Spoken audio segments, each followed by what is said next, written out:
गलियारे के पार मंदिर संख्या 2 के खंडहर हैं, जिसके आधार चट्टानों द्वारा बनाए गए हैं।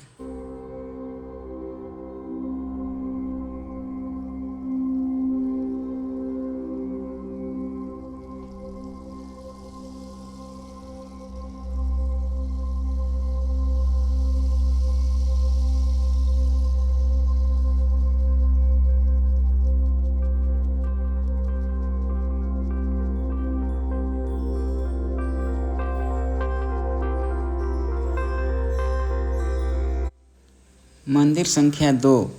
यह मंदिर नालंदा पुरा स्थल के अन्य मंदिरों से प्रकृति, स्थापत्य व कालक्रम में थोड़ा भिन्न है तथा स्थल के योजनाबद्ध विन्यास से बाहर स्थित है। लगभग 32 मीटर माप की भुजा वाले वर्गाकार मंदिर में निर्माण के 2 चरण हैं। पूर्व की ओर बने सोपान से ऊपर चढ़ने पर लगभग 5 मीटर चौड़ा प्रदक्षिणा पथ तथा केंद्र में 5 मीटर वर्गाकार गर्भगृह है। इस मंदिर का मुख्य आकर्षण इसकी बाह्य भित्ति में सुरुचिपूर्ण सज्जा वाले पाषाण खंडों द्वारा आवृत आधार पीठ तथा उसके ऊपर बने 211 सुनियोजित आलों में लगे मूर्ति फलक हैं। पूर्वी दीवार पर दीवार के दोनों ओर 20-20 तथा शेष 3 ओर प्रत्येक दीवार पर 57 आले हैं। इनमें देवी देवताओं की मूर्तियाँ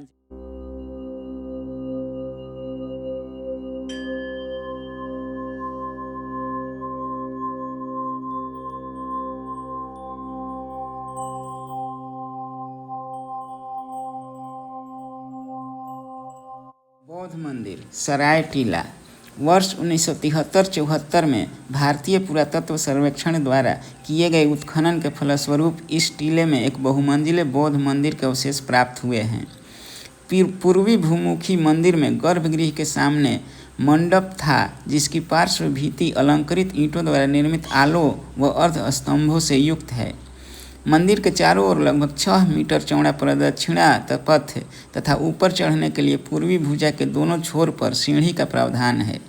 पूरा परिसर एक मजबूत चहारदीवारी से घिरा था, जिसके अंतर्गत अनेक मनौती स्तूप तथा छोटे छोटे मंदिरों के प्रमाण विद्यमान हैं। गर्भगृह में पाषाण खंडों से निर्मित एक बड़े पीठासन पर खड़े बुद्ध की विशालकाय गज प्रतिमा के पांव का भाग मिला है, जिसे देखकर अनुमान किया जा सकता है कि यह प्रतिमा लगभग 80 फुट ऊंची रही होगी। गर्भगृह में पीठासन के आलों में पालकालीन चित्रकारी के प्रमाण भी विशेष उल्लेखनीय हैं। उत्खनन में प्राप्त एक अभिलेख के अनुसार इस मंदिर का निर्माण 7वीं सदी ईस्वी के आरंभ में पूर्वावर्मन नामक राजा के शासनकाल में किया गया था।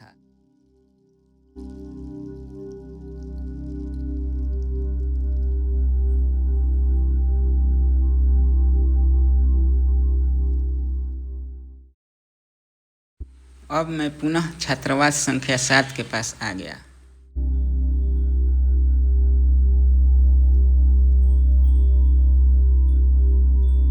चिलचिलाती धूप में भी यह महिला बिल्कुल दौड़ते हुए विश्वविद्यालय के इन खंडहरों को देखने जा रही है। यह इस बात का प्रमाण है कि महिलाएं शिक्षा के प्रति अत्यधिक जागरूक होती हैं।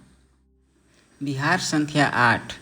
अन्य विहारों की भांति यह विहार भी पश्चिम में प्रवेश द्वार, मध्य भाग में प्रांगण, इसके चारों ओर बरामदा व भिक्षुओं के आवास हेतु कमरे, कुआं, पूर्वी भुजा के मध्य में देवालय इत्यादि सामान्य लक्षणों से युक्त है। परंतु इसकी 2 विशेषताएं उल्लेखनीय हैं। पहली, इसके प्रांगण में बना पश्चिम मुखी भव्य देवालय, जिसके सामने एक खुला आंगन है, तथा दूसरी, इसके दक्षिण पूर्व कोण पर स्थित एक कक्ष का प्रवेश द्वार, जो अपनी पूरी ऊंचाई तक सुरक्षित है।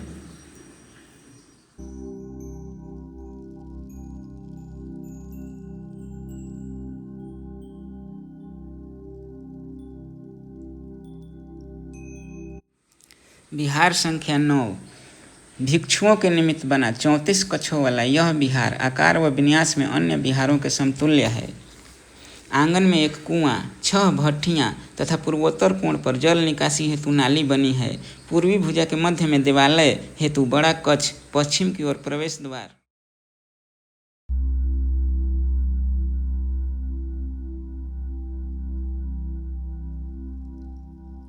विहार संख्या 10। आकार व विन्यास में यह विहार अन्य विहारों के समान ही है तथा पश्चिम में प्रवेश द्वार, देवालय, प्रांगण, बरामदा एवं भिक्षुओं के निवास हेतु कमरे, दक्षिण पश्चिम कोण पर सीढ़ी इत्यादि सामान्य लक्षणों से युक्त है, परंतु इसके कुछ असामान्य लक्षण विशेष उल्लेखनीय हैं। पहली विशेषता, इसके कक्षों के द्वार मेहराब युक्त थे, जिनके चिन्ह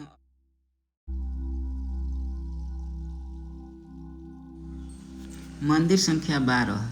कला तथा स्थापत्य की दृष्टि से यह मंदिर अत्यंत आकर्षक व भव्य है, जिसके निर्माण में कम से कम 2 चरण स्पष्ट देखे जा सकते हैं।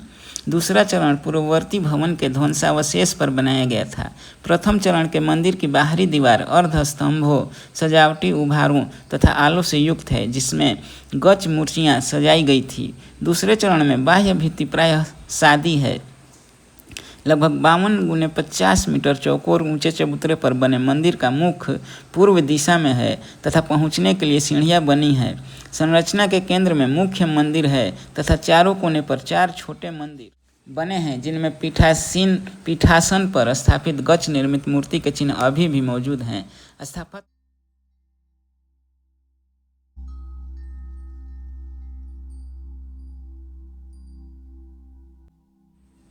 मंदिर संख्या 13। मंदिर संख्या 12 के समान यह मंदिर भी पूर्वाभिमुख है तथा एक ऊंचे चबूतरे पर बना है, जो मध्य भाग में गर्भगृह, उसके सामने मंडप तथा चारों ओर प्रदक्षिणा पथ से युक्त है। पूर्व दिशा में मंदिर पर चढ़ने के लिए सीढ़ी बनी है। प्रारंभिक चरण में बाहरी दीवारों पर आलों, अर्धस्तंभों व अलंकृत ईंटों वाली भित्ति सज्जा देखने को मिलती है।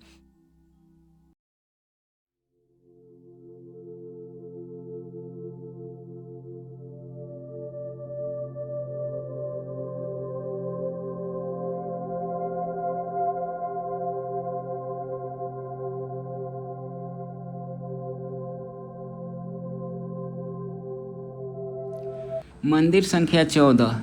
नालंदा पूरा स्थल परिसर के उत्तरी छोर पर स्थित यह मंदिर भी आकार प्रकार में प्रायः मंदिर संख्या 13 के समान है। इसमें एक ऊंचे व लगभग वर्गाकार चबूतरे के ऊपर पूर्वाभिमुख मंदिर बना है, जिसके गर्भगृह के सामने स्तंभों पर आच्छादित मंडप था।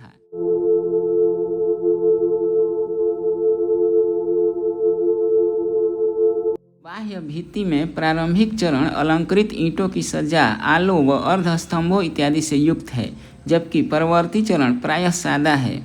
पीठासन पर बुद्ध की विशालकाय गज प्रतिमा के अवशेष पाए गए हैं। पीठासन के आलों में चित्रकारी के प्रमाण भी मिले हैं, जिनमें हिरण व सिंह के चित्र प्रयत्न करने पर पहचाने जा सकते हैं, जबकि शेष नष्ट प्राय हो गए हैं।